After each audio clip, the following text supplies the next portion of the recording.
Bien, hermano, como ya de todos es sabido, pueden acomodarse, como ya de todos es sabido, llevamos la secuencia de cada día de la fiesta de los ázimos, como una pequeña retroalimentación, después de que José de Arimatea enterrase el cuerpo de Jesús al final del 14 para iniciar el gran 15, que era gran sábado, que por hecho era noche de guardar, y los del Sanedrín, los fariseos y los saduceos como que no hicieron vigilia, porque al nomás iniciar la parte clara del 15, después de la preparación de ellos, oiga bien, la preparación de los hebreos, porque la preparación de la Pascua de Jesús, los discípulos lo hicieron al final del 14. Dijeron ellos, ¿dónde quiere que comamos para matar la Pascua? ¿Verdad? Entonces era al final del 13 para entrar al 14. Pero como los hebreos, el Sanedrín, ya había manipulado el pasto, que es la doctrina, o el agua, que es la doctrina, ya la había ensuciado, entonces vienen ellos y trasladan el rito de la Pascua al momento de iniciar la noche de guardar. Por lo que el día 14 es para ellos el día de la preparación. Y de acuerdo a Mateo 28 dice que, 27, perdón, que al día siguiente, después de la preparación, los principales de los sacerdocios y los ancianos se presentaron a Pilato para decirle, mira, nos acordamos que aquel engañador dijo que al tercer día iba a resucitar, y para que sus discípulos no vean a tener su cuerpo, mandá a poner una del grupo Golán que estén vigilantes allí y ponerle un sello para que no abran el candado. Eso fue el primer día de Ázimo. Y Jesús resucita el tercer día de Ázimo. Imagínense que era santa convocación el primero, porque era sábado. ¿Qué devoción tenían? No tenían ninguna devoción. Y esto que no comían pan con levadura, pero su mente estaba leudada, con malicia. No habían quemado la cabeza, que dijo allá, quema la cabeza, quema los pies y quema los intestinos. Nada de eso habían quemado, ¿verdad? Literalmente mataron a un cuadrúpedo, pero el hombre animal de ellos estaba vivito y coleando. Bueno, esta es una retroalimentación que les doy para recordarles que cada día tiene una explicación. Ahora, ¿por qué razón estuvo enterrado 3 días Jesús? ¿Por qué? Porque en estos momentos estaba representando el misterio de la palabra de Dios, o la piedra angular, en las manos de los hebreos, que les había dado la misión que tenían que ser un reino de sacerdotes para que llevaran el evangelio por todo el mundo de aquel momento. Pero ellos no lo hicieron. Entonces, como no lo hicieron ellos, era menester que viniera Jesús, y la misma piedra que aquellos tenían como edificadores ha sido trasladada a nosotros. Cuando Jesús muere en la cruz, hasta ese momento se quita la piedra y es sepultada. ¿Quiénes estábamos en la tumba? Nosotros, muertos en delitos y pecados. Cuando el cuerpo de Jesús es puesto en la tumba, luz para ser revelada a los gentiles y la gloria de tu pueblo Israel. Oiga, ese es el cuarto día, ¿verdad? Que cambia de dirección el mensaje. Porque cuando Jesús estaba vivo, les prohibía a los 70 que mandó de dos en dos, en caminos de gentiles no vayan, ni entren en casas de samaritanos. Mientras estaba vivo, vayan a buscar las ovejas perdidas de aquel. El mensaje no era para el mundo gentil. Pero con anticipación les dijo que también él venía a otras ovejas que no eran de ese redil. Le convenía traer y ser un solo rebaño y un solo pastor. Esto quiere decir que la iglesia israelita gentil, el Israel de Dios, tiene que tener exactamente las mismas características del Israel de Dios antiguo testamentario. Ni una jota, ni una tilde en el patrón doctrinal.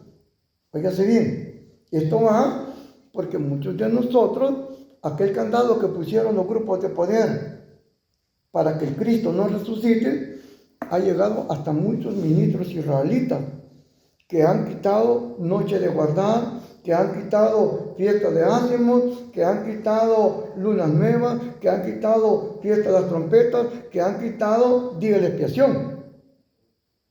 ¿Cuántas cotas quitaron ahí? ¿Cuántas tildes quitaron ahí? Pero ese es el candado que han puesto los grupos de poder político y religioso, para que la gente no despierte, para que la gente no se libere, para que la gente tome la religión en una forma pasiva, en una forma conformista y dependiente, y que no logren la verdadera liberación.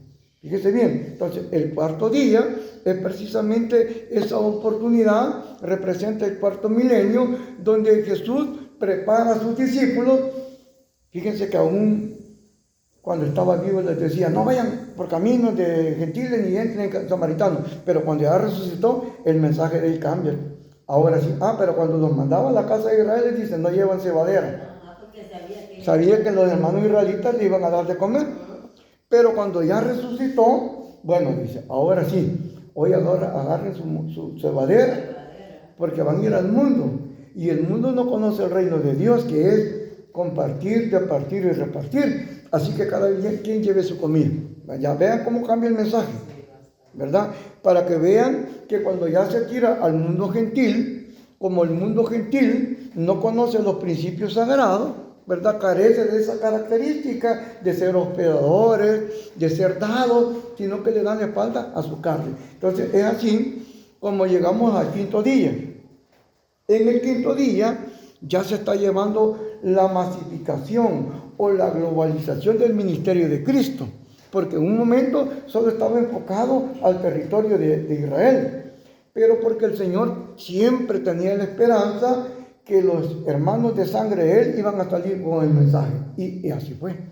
Fíjese bien, vamos a comenzar nuestra lectura en el libro de Marcos, capítulo 16, versículo 15. Marcos 16, 15. Les dijo, ya no vayan por Samaria, ya no vayan por los israelitas, mire cómo les dice, y por todo el mundo, predicad el evangelio a toda criatura, para que el que creyere y fuera bautizado será salvo, mas el que no creyere será condenado. Está bien, oiga bien usted cómo Jesús está programando también la salvación, no para los descendientes de los lomos de Abraham, sino también para toda criatura que en Él crea y se bautice. O sea, es un protocolo el bautismo de agua, y les voy a explicar por qué. Juan el Bautista puso la regla: yo los bautizo con agua, pero el que viene detrás de mí los bautiza con fuego. Nosotros como conformistas nos bautizamos con agua, pero el de fuego no nos gusta. La prueba no la queremos pasar. Y como no me siento a gusto, no espero que me saque, sino que yo solo me saco. Porque no soporto el problema, sin darme cuenta que el Señor nos mete el problema para que desarrollemos virtudes de Él, paciencia, tolerancia, porque dice que Dios es tardo, ¿para qué? Para la ira. ¿Y nosotros cómo somos para la ira, hermano? Tronando y lloviendo. Ni nos acaban de decir las palabras cuando ya nosotros sacamos la caja de lustre. Miren, entonces viene el Señor y espera que nosotros tengamos esas características, pero por eso nos meten el problema. Imagínense que Agar, cuando estaba embarazada, ya no soportaba cómo Sara la estaba tratando en la casa, era un conflicto. Esa casa, los vecinos decían, mira, y son israelitas estos, son judíos, son hebreos. Y como gritan, las dos mujeres están dando duro, ¿verdad? La embarazada y la anciana, ¿verdad? Peleando para... Entonces Agar ya no aguantó y se fue. Allá en el camino, ¿quién le salió, hermano? Le salió un ángel, ¿y qué le dijo? Regresate al problema. Oiga, regresate al problema.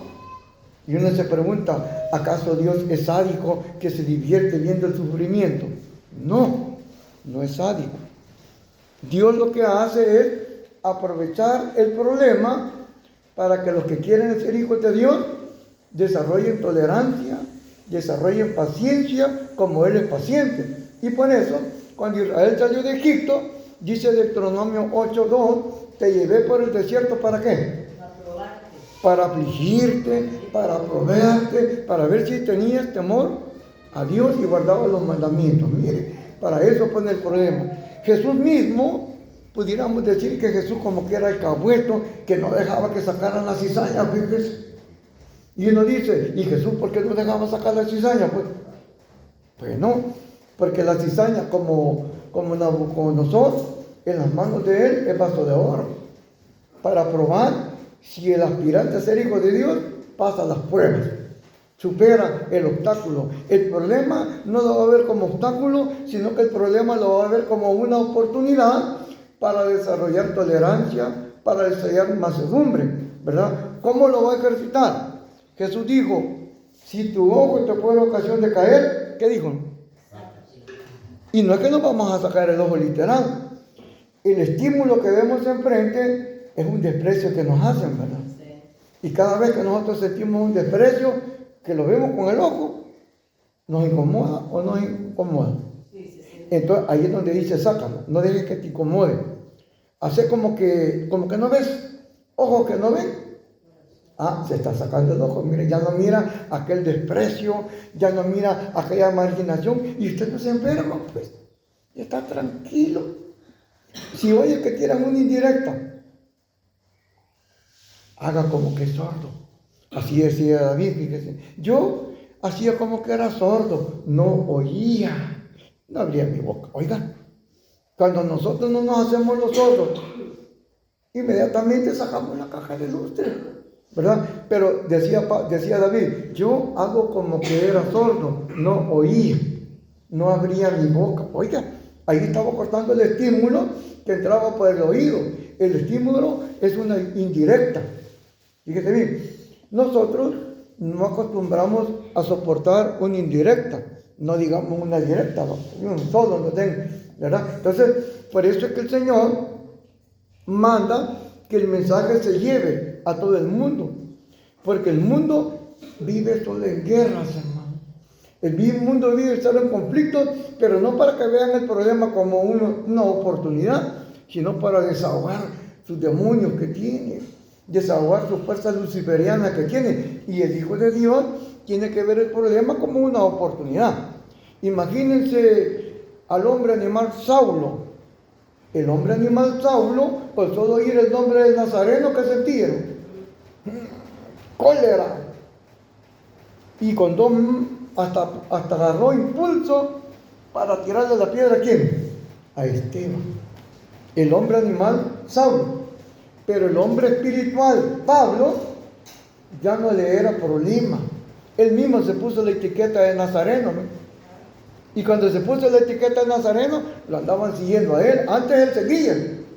Y cuando tomó la imagen del Señor, cuando se estaba revistiendo como seguidor de Jesús, en vez de perseguir, a él lo perseguían. El gran cambio, hermano. Y después decía, ahora me gozo, hermano. En otras palabras, ha de haber dicho, y no habrá otro problemita por ahí, ¿verdad? Para seguir ejercitando. Vean ustedes el mensaje que el Señor ha dejado, que nosotros seamos instrumentos, no solamente de boca, sino de dicho y de hecho. Porque el Señor Jesús dijo, por su fruto lo vais a conocer. Porque Él quiere que el mensaje que llevemos a las masas no solamente sea retórico, no solamente sea teoría. Mateo capítulo 24, versículo 14. Vea usted lo que nos recomienda el Evangelio de Mateo en su capítulo 24 y su versículo 14. Oiga usted.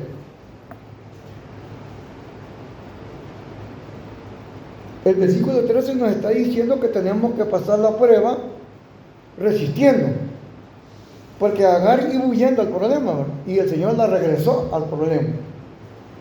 Cuando sacó a Israel de Egipto, lo mandó al desierto para meterlo al problema, para que desarrollasen las cualidades de resistencia, persistencia y permanencia en la fe. En otras palabras, que fueran 4x4, pues, que no fueran de aquellos medrosos que de primas a primeras, con solo ver el panorama, volvámonos a Egipto, dijeron unos, ¿verdad? Entonces, el Evangelio de Jesús, el Evangelio israelita, la sana doctrina, no solamente nos invita a memorizar textos, sino que nos invita y nos incita a que matemos el hombre animal, a que matemos la mujer animal que hay en cada uno de nosotros, para que de esta manera seamos candidatos a ser nuevas criaturas. Se siembra hombre animal y se levantará hombre espiritual. No es que esté denigrando la figura de Jesús, pero Jesús, el Cristo, era el hombre animal. Y el que se levantó lo vimos en Romanos 8, ¿verdad? ¿Se recuerdan? En Romanos 8:11 que dice, fue enterrado Jesús el Cristo y se levantó Cristo Jesús. Hay una mutación, ¿verdad? Hay un cambio. Porque el Jesucristo es aquel que cuando la mujer cananea llegó a pedir un favor, no le dio la bienvenida, no la recibió bien, la recibió con una palabra hiriente. El pan de los hijos de Israel no es para quién, le digo.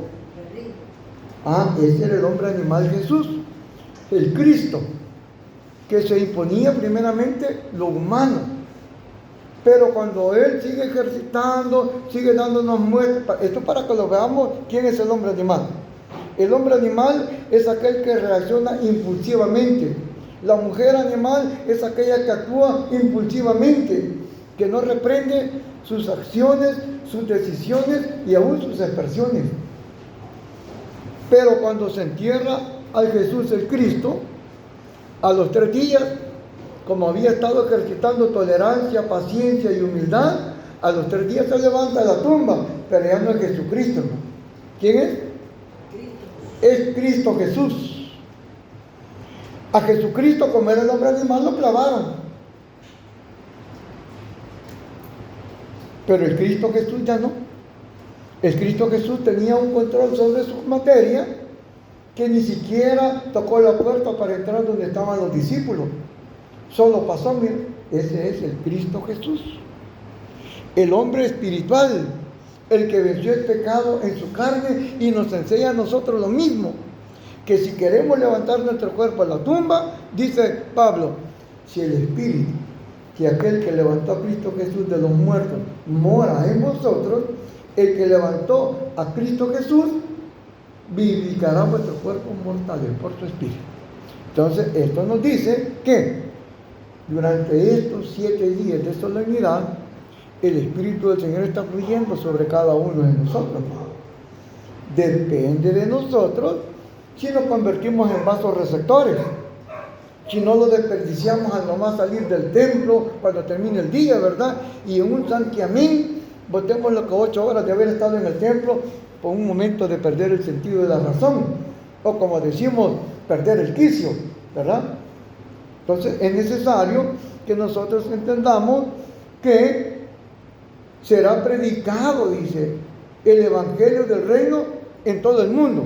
Oiga, el proyecto de Dios con el Evangelio que usted tiene en sus manos, con el Evangelio que usted tiene en su Biblia católica, en su Biblia evangélica, en su Biblia del Salón del Reino, en la Pechita, en la Tanakh, cualquier versión de Biblia, lo digo, perdón, la Tanakh no lo tiene, porque la Tanakh solo tiene la ley y los profetas, ¿verdad? La Pechita sí lo tiene.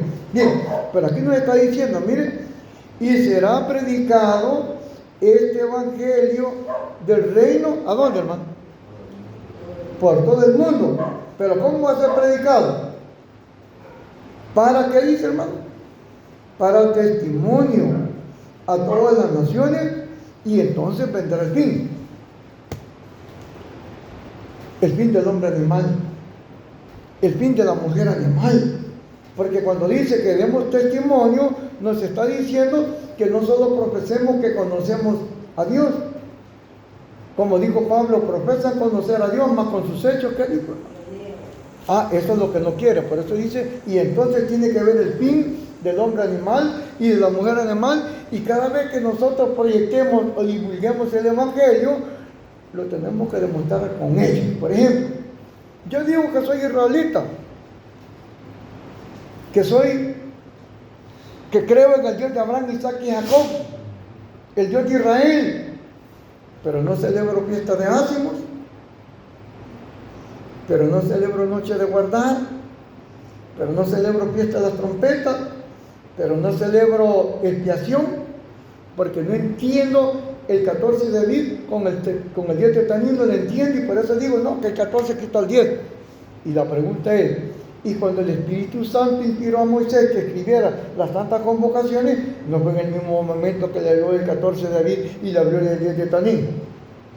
¿Cómo es posible que nuestros ministros sean más intelectuales y más capaces que el Espíritu Santo, que ellos bien recortan el 10 de Tanín, para que la filigresía ya no la practique? Entonces vean ustedes, ya no están predicando el Evangelio por testimonio, porque los días de Santa Convocación que aparecen en Levítico 23, hermano, las puertas tienen que estar abiertas. Y por eso Isaías 26 dice, abrir las puertas. Pero si la iglesia israelita las tiene cerradas, ¿cómo va a entrar la gente justa? Como cuando Elías se fue a meter a una cueva, ¿verdad? Que según él ya no había gente. Y el Señor lo ha tenido que, mire, a sacar. Y le dice, salite de aquí.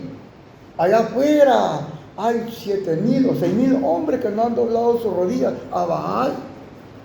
Puede ser su vecino, puede ser su amigo, puede ser su compañero de trabajo, puede ser un pariente lejano que se está echando rollo y usted dice que es israelita y no respeta los días que respetó Josué, los días que respetó Isaías, los días que respetó Jeremías, los días que respetó el mismo Jesús y Pablo. No los respetamos, no los practicamos. Entonces, ¿qué testimonio estamos dando? No estaremos ya como los fariseos y como los saduceos que decían que eran hijos de Abraham. ¿Y qué les dijo Jesús? Si ustedes fueran hijos de Abraham, las obras de él. ¿No creen que si nosotros no tenemos ese cuidado y esa delicadeza de no querer practicar los días de ácimo? Yo me pregunto cómo hacen nuestros flamantes ministros israelitas para sacar la cuenta de Pentecostés. ¿A dónde inicia la cuenta de Pentecostés? Porque Pentecostés significa 50. ¿A dónde comienzan los 50 días? A partir del 16, el día que se ofrece el hombre. Mire, a partir del 16, que es el día segundo del gran sábado de la fiesta, porque 15 es gran sábado, a partir después de ese día, comienzan los 50 días de Pentecostés y estamos en ácimo.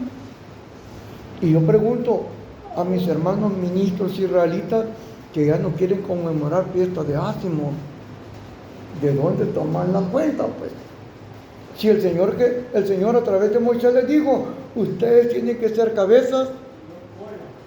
Y un día le pregunto a un hermano, y entonces si ustedes no se convocan cada luna nueva, ¿de dónde parten para hacer uno y llegar al 14?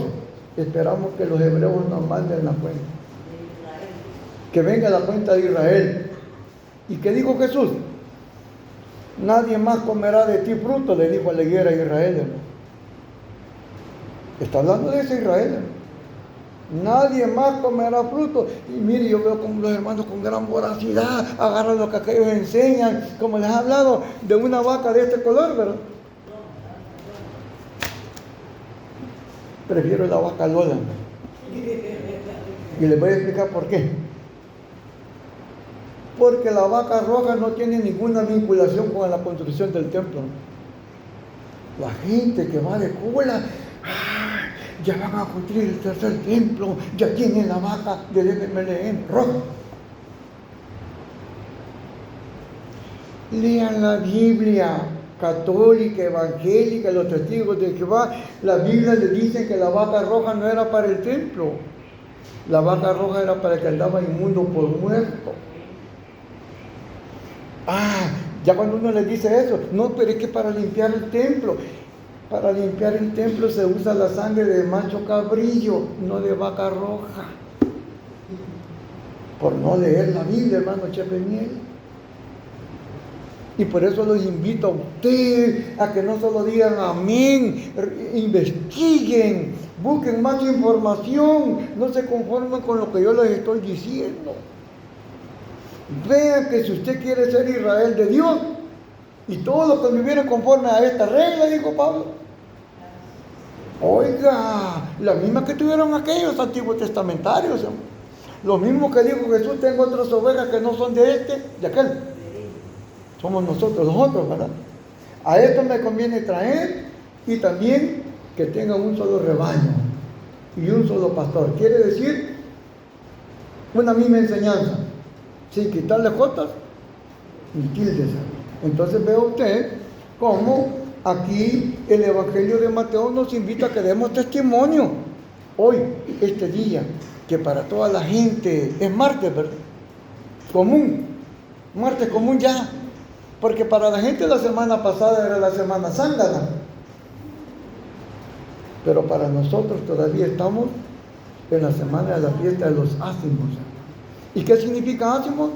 Limpiarse la levadura. Mire, todavía estamos luchando, haciendo el esfuerzo mínimo de no comer pan con levadura, que eso no es nada importante, hermano, porque ¿qué cuesta comprar un pan que no tenga levadura? Pues? O hacerlo nosotros mismos, no es cosa del otro mundo.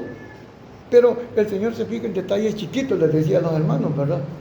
Pequeños detalles, el Señor los mira grandes para que nos favorezcan o para que nos condenen, hermano. Mire, por eso, con solo que vean, yo veo acá que ellos hacen el esfuerzo de que no comer pan francés, comen pan duro porque no lleva levadura, comen pan duro, aunque sea dulce. No confundir el azúcar con la levadura, ¿no? Pero muchos hermanos puritanotes como aquellos fariseos, ¿verdad? Ay, yo no como esto, no hago lo otro. Y la mente toda pervertida, hermano, toda confundida. Mirá, nos acordamos que aquel dijo, era mentiroso. Mandá al grupo Gualán que vaya a cuidar ahí con sus metralletas y que pongan un sello para que nadie, para los que no están abriendo los templos israelitas en estos días, hasta el jueves, hermano, están sellados por el grupo Gualán. Están sellados por el grupo de poder. El grupo de poder aprovecha la religión, pero una religión superficial, porque se convierte en opio. La religión superficial es opio, hermano, que en vez de despertarle su capacidad cognitiva, le embrutece. Lo hace que sea conformista, que sea dependiente, que vaya de cola de los hebreos. Y los hebreos, ya dijo Jesús, nunca más comerá nadie fruto de ti, como higuera. ¿Y para qué estamos esperando información de los hebreos si ni siquiera creen en Jesús? ¿O creen en Jesús? Y usted todavía dobla sus rodillas, Señor, bendíceme Benjamín Netanyahu, aunque sea con la inteligencia artificial, porque ya no parece. Y usted se llena la boca por pedir por un anti-Jesús, hermano, por un anticristo. ¿O creen que Jesús Benjamín Netanyahu? Entonces, antes de pedir, pensemos, ¿por cuál Israel vamos a pedir?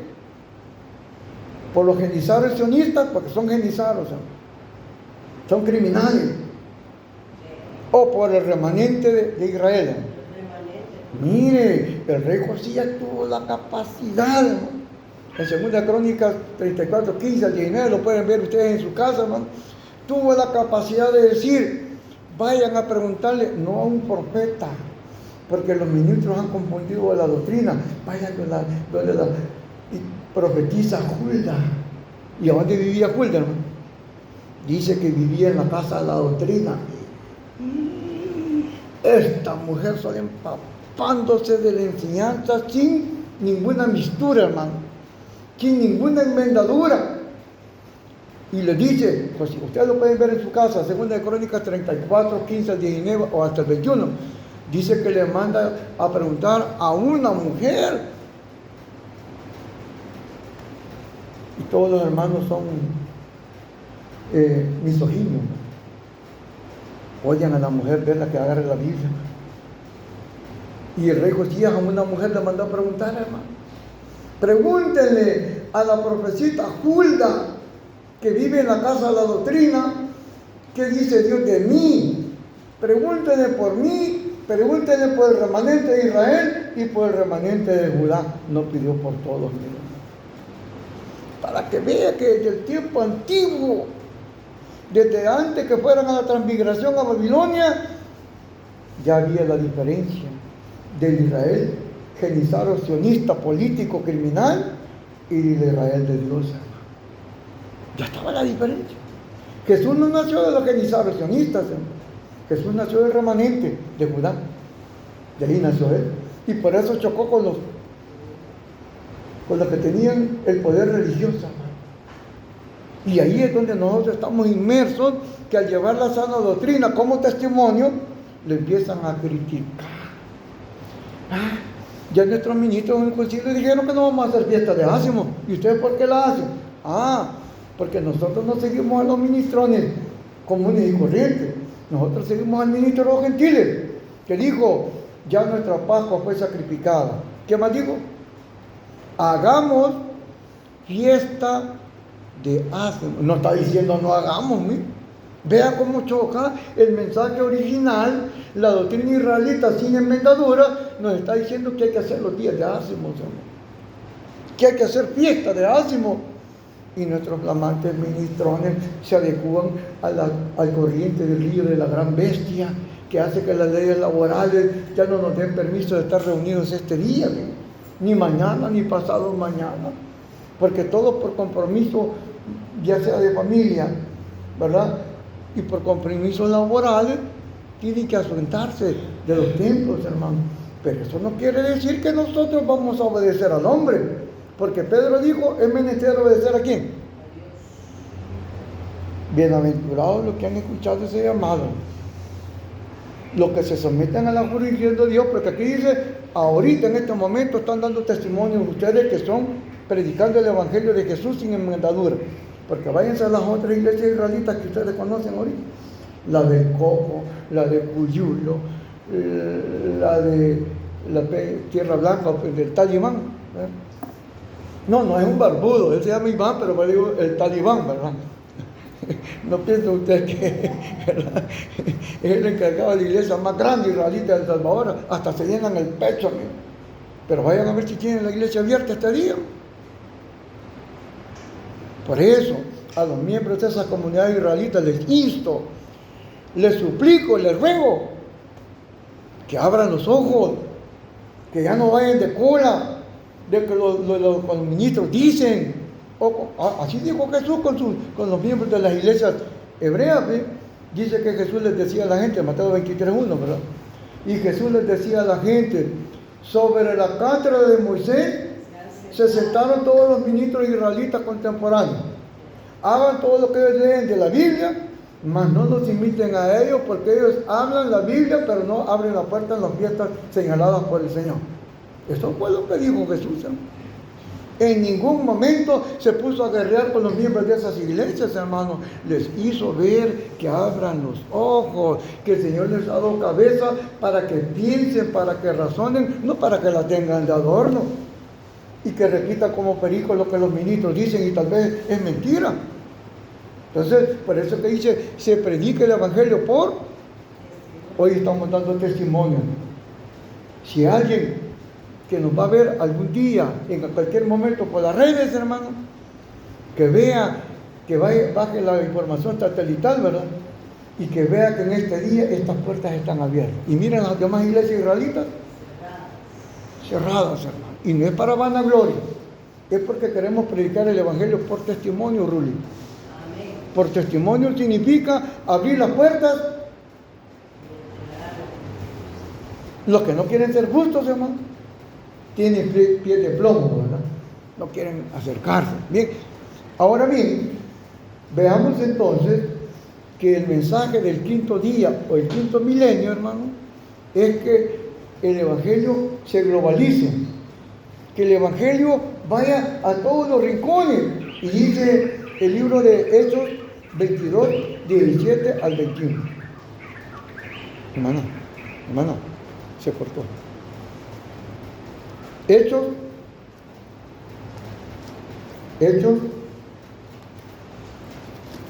se cortó, hermano. Hermana, se cortó, no. Hechos 22, ¿qué le dije, hermano? 22.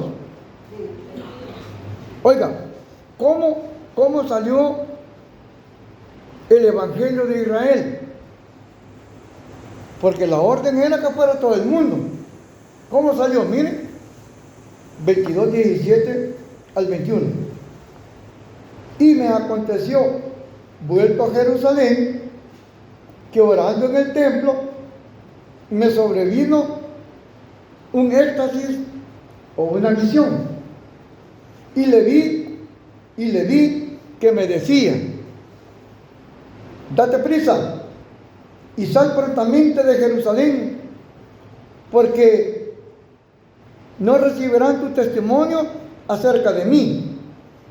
Yo dije: Señor, ellos saben que yo encarcelaba y azotaba en todas las sinagogas a los que creían en ti.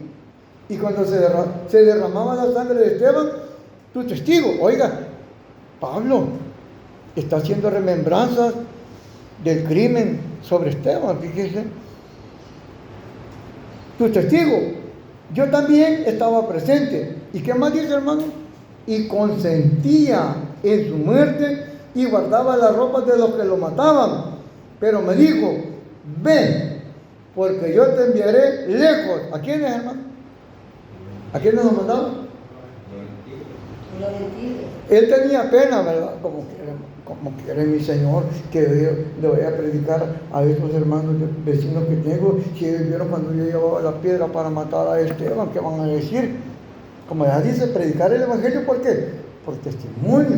Y el testimonio que había dado él como hijo de Dios, pensaba que matando agradaba a Dios. Entonces le dio penita, ¿verdad? Y entonces le dijo al Señor: no pensé en eso. ¿Ah? Me van a tener miedo. No te voy a mandar de estos que te conocen, tu pasado. Te voy a mandar lejos. Para que vean cómo las palabras de Jesús se cumplen, hermano. Que lo que aquellos no practicaron, a Render, a Rosa, a Chepemiel, a Miguel, a Ruli, a Manuel, a Raquel y a todos, hermano,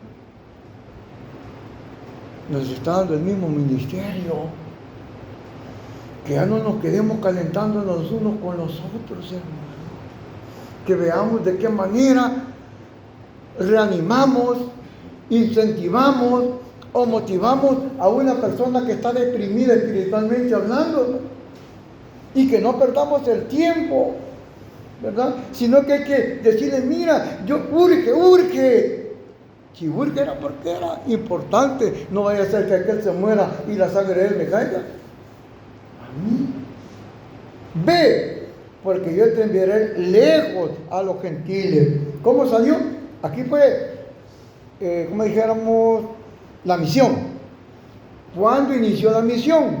Hechos 25:10. Miren, Hechos 25:10 hasta el versículo 12. Pablo dijo: ante el tribunal de César estoy, donde debo ser juzgado. Porque a Pablo, por tener el mensaje de la sana doctrina, Ruli, lo querían matar. Entonces Pablo, astuto como una serpiente, como todo ciudadano romano, o no era ciudadano romano él, porque cuando uno de los súbditos de un rey de ellos, los hebreos, hermano, no sé si era Agripa, le pegó en la cara y le dice a un israelita, a un judío: no tienes que tocar. Y le dice: ¿y tú eres judío? Sí, de nacimiento, le dice. Y yo que he comprado la ciudadanía, le dijo el otro: ¿te atreves a tocar a un judío? Le dijo. Para que vean la autoridad moral que tenía Saulo en todos los aspectos. Nadie lo dejaba callado, hermano. Tenía una mente tan perspicaz, hermano, que inmediatamente, más rápido que inmediatamente, encontraba alternativas. Y dice: mire, donde debo de ser juzgado. A los judíos no les he hecho ningún agravio, como tú sabes muy bien. Porque si algún agravio o cosa alguna digna de muerte he hecho, no rehúso morir. Oiga, le estoy explicando: yo no les he hecho ningún daño. Solo porque abrí la puerta los 7 días de Ácimo y ellos no los abren. Así es el caso, mire, hermana Raquel. Solo porque ellos como ministrones han dado la orden que la iglesia, el templo, la casa de oración no se habla durante los 7 días de Ácimo. Porque todos los ministros se quieren ir a la playa en la correntada de Roma, porque como todos van a la playa, ¿a dónde va Vicente? Allá van los ministrones también a la playa, porque esto lo vi yo. Lo vi, un ministrón invitando a la feligresía el propio 15 de abril, hermano. Como aquellos maquinando cómo hacer que no se levantara el Cristo, ¿verdad? Trabajando para ese grupo de poder, para que el Cristo no nazca en las personas, hermano. Porque cuando usted se vuelve conformista, cuando usted se vuelve dependiente, ciego de un dirigente humano, ya tiene candado. Y prohibido pensar, mucho menos preguntar, hermano. No le dan libertad de preguntar. Y aquí ustedes, ¿verdad? Ya han oído. Pregunten, hermano. Y aquí dice, miren, y ellos dicen, si yo les hubiera hecho algún agravio, pues está bien. Está bien, dice, soy digno de muerte. No rehúso morir, pero si nada hay de las cosas de que estos me acusan, nadie puede entregarme a ellos. A César apelo. Entonces Festo, habiendo hablado con el consejo, respondió: a César apelamos. ¿A dónde lo mandan? A César y Blas. ¿Para dónde? ¿A dónde estaba el César? ¿Estaba en Israel? ¿Estaba en Turquía, donde estaba esta iglesia? ¿A dónde estaba el César? En Italia, en Roma, en Europa. Y Pablo aquí está hablando en Asia, ¿sí? ¿Cómo fue que salió el mensaje de Israel, hermano? Y pasó a la OTAN de aquel momento, ¿verdad? Mire. Sale para Italia, Hechos 28, 20 al 23. Fíjense cómo se va cumpliendo de una forma como un poquito aquí, un poquito allá. El lazo va estirándose, como dijo Isaías, ¿verdad? 54:3. Extiende los lazos de qué, hermano? ¿De qué decía Isaías? Los lazos de tu cabaña. Así lo iba Pablo, mire, hermano. Iba estirando la pitita y llegó a Italia. De Italia llegó a Tarsis. ¿Y qué país es Tarsis, hermano Rulli?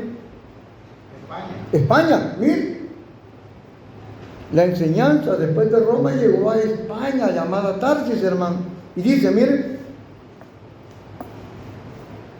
Hechos 28, ¿qué les dije, hermano? 28, 23. Y habiéndole enseñado, ya están de Roma, miren, cómo llegó la enseñanza a Roma. Y habiéndole señalado un día, vinieron a él muchos a la posada. Hoy él estaba alquilando un cuarto, miren, porque no tenía templo, no tenía casa de oración. Había alquilado un cuarto que le llaman posada. Y dice, a los cuales les declaraba y les certificaba el reino de Dios, desde la mañana hasta la tarde, persuadiéndoles acerca de Jesús, tanto por la ley de Moisés como por los profetas. Oigan, agarraba la ley y les hablaba de Jesús. Agarraba a los profetas y les hablaba de Jesús. Por ejemplo, cuando Moisés dijo, profeta levantaré entre ustedes, ¿a quién se refería? A Jesús. Y cuando Isaías dice, un niño nos ha nacido y le pondremos a Emmanuel, ¿de quién está hablando? De Jesús. Y allá viene después y dice, verlo hemos y sin atractivo. Y sin atractivo, hermano. Oiga, ¿quién quiere la sana doctrina, hermano José Miguel? No, hermano. Y dice, mire, les hablaba desde la mañana hasta la tarde. Quiere decir que estos hermanos no eran cuatreros, ¿verdad? No se iban a las 4, ¿verdad? Ni eran rateros. No solo estaban un rato como Cleopas, ¿verdad? Que se cansó de estar allí desde el primer día, el segundo, tercero, y al cuarto día ya iba para Emmaus. Mire, ese era ratero, por un rato quería estar, hermano. Y aquí dice, mire, desde la tarde, desde la mañana. O sea que el Señor no acepta el cuatrero ni el ratero, hermano. Así que cuidado, ¿verdad? Si nosotros todavía estamos etiquetados con ese emblema, hermano, hay que ir viendo cómo agarramos un borrador y lo quitamos, hermano. Porque aquí está diciendo desde la mañana hasta la tarde, mire. persuadiéndoles acerca de Jesús, tanto por la ley de Moisés como por los profetas. Y algunos asentían lo que decía, pero otros no creían. Es decir, siempre van a haber personas que no le van a dar el crédito. ¿Y saben por qué no le dan el crédito? Porque nadie puede ver ojos bonitos en cara ajena. Y por eso dice Apocalipsis, esperate, le dice a la iglesia más cercana a él, porque de las 7 iglesias, una de ellas es la más votada. Y la última es la que está más cerca, la que tiene la llave. Vos tenés la llave, es la que está más cerca. Y le dice a ella, porque los que se dicen ser, judíos, dice, y no lo son, sino que son sinagogas de Cristo. Ellos un día van a venir y se van a poner de rodillas y te van a decir, enséñame lo que estás explicando. Bajo esa consigna, manténganse ustedes fieles a Dios, hermano. Que ahorita los que los critican, los que los señalan, les dice, van a llegar un día a preguntarte y te van a consultar y van a esperar que tú les des las aclaraciones, hermano. Así que dejen que hablen lo que quieran ustedes, hermano. A palabras necias, yo era como un sordo, dijo David, no oía. Era como un mudo, no sacaba la caja de luz, te quiso decir. ¿Sí? Así tenemos que ser nosotros. Nos vamos a ir para que veamos cómo se globalizó la enseñanza. Salmo 88 al 13. Salmo 88 al 13. Miren, se cumplió. David lo profetizó, miren. Oiga lo que dice. Hiciste venir una vid de Egipto, echaste las naciones y la plantaste, es decir, sacó los cananeos, los filisteos, los heteos, los jebuseos y la plantaste. Limpiaste el sitio delante de ella, consagró Silo y consagró Jerusalén delante de ella. E hiciste arraigar sus raíces y llenó la tierra. De Sión saldrá la ley, dice, y de Jerusalén la palabra. Por eso ustedes ven ahora esta guerra que está pasando allá, hermano. Hubieron problemas, porque ahí están los musulmanes, ahí están los ortodoxos, ahí están los cristianos, ahí están los judíos, en ese pedacito de tierra. Pero como están en conflicto, hermano, los católicos no pudieron hacer libremente el santo entierro, ni podían ir a la tumba, fíjense. Pero en ese pedacito, porque estos arruinaron los santos, hermano. Y dice luego, miren, e hiciste arraigar sus raíces y de ahí sale todo, la enseñanza. Pero los conformistas dicen, espero que ya me venga la información. Ustedes no sean conformistas, ustedes se investiguen. Y dice luego, los montes fueron cubiertos de su sombra. ¿Qué iglesia, aunque no tenga la fe judía, no pone un candelabro, no pone una estrella? ¿Qué iglesia cristiana no lo hace?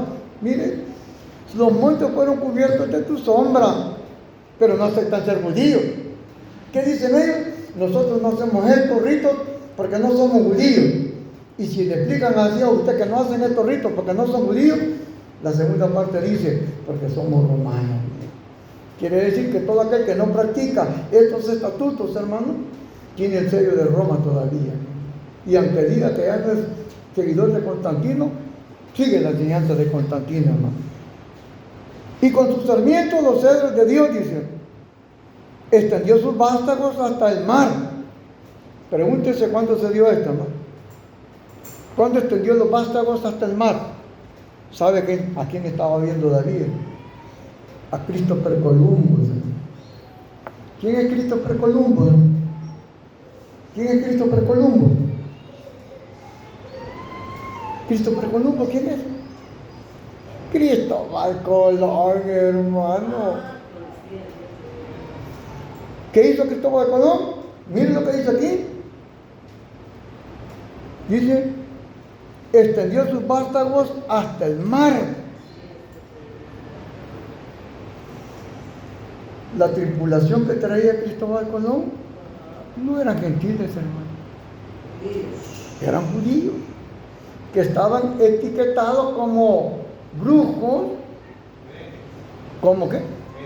Como herejes, como criminales, para justificar matarlos en el Santo Oficio, para matarlos en la Inquisición. Cristóbal Colón vivía en Génova, Italia, hermano.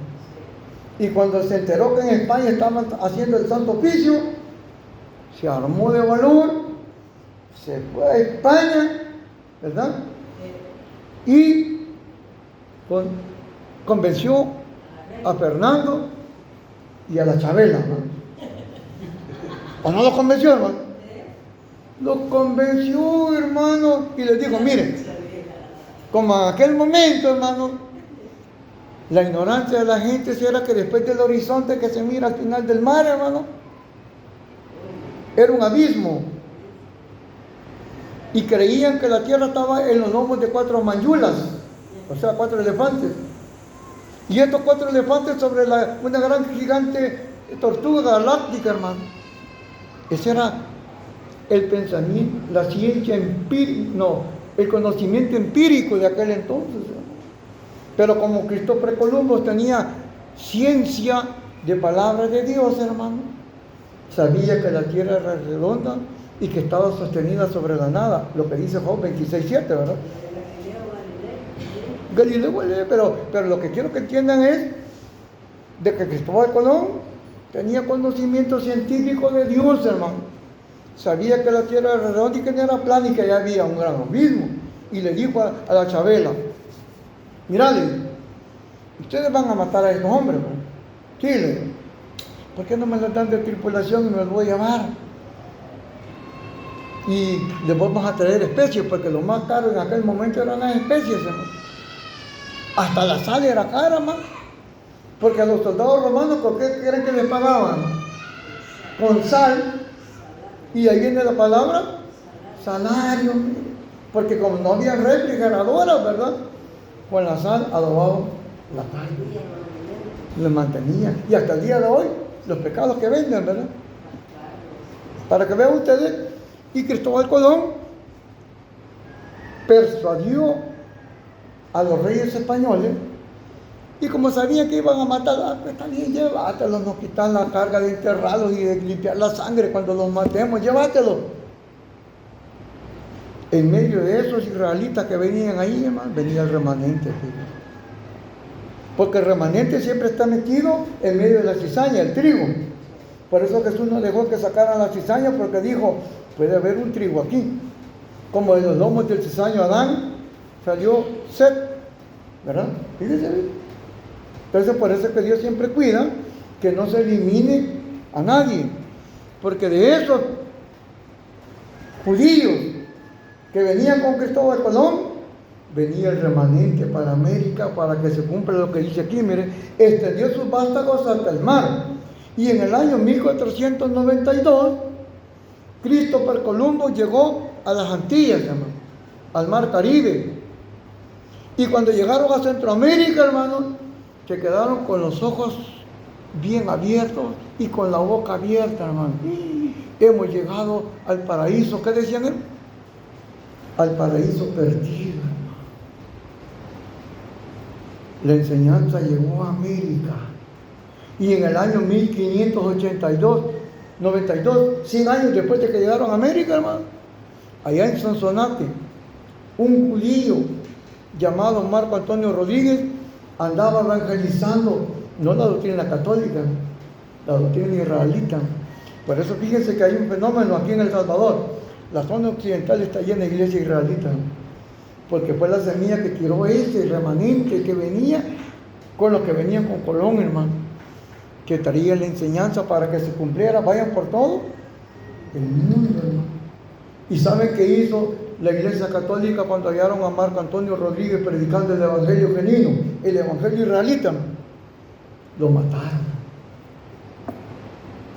Porque los grupos de poder no les parece que haya una comunidad que despierte la capacidad cognitiva de la gente.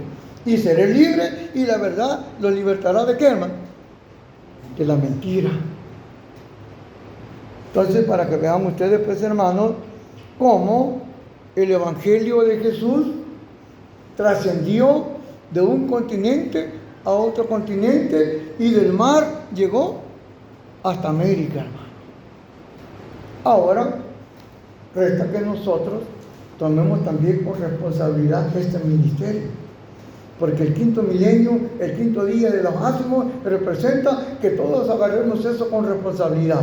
Que el Señor ha ordenado que todos llevemos el Evangelio. Que ya no nos estemos calentando nosotros mismos, ¿verdad? Sino que difundamos este Evangelio por testimonio. Ahorita ustedes están dando testimonio que sí respetan los estatutos del Dios de Abraham, de Isaac y de Jacob.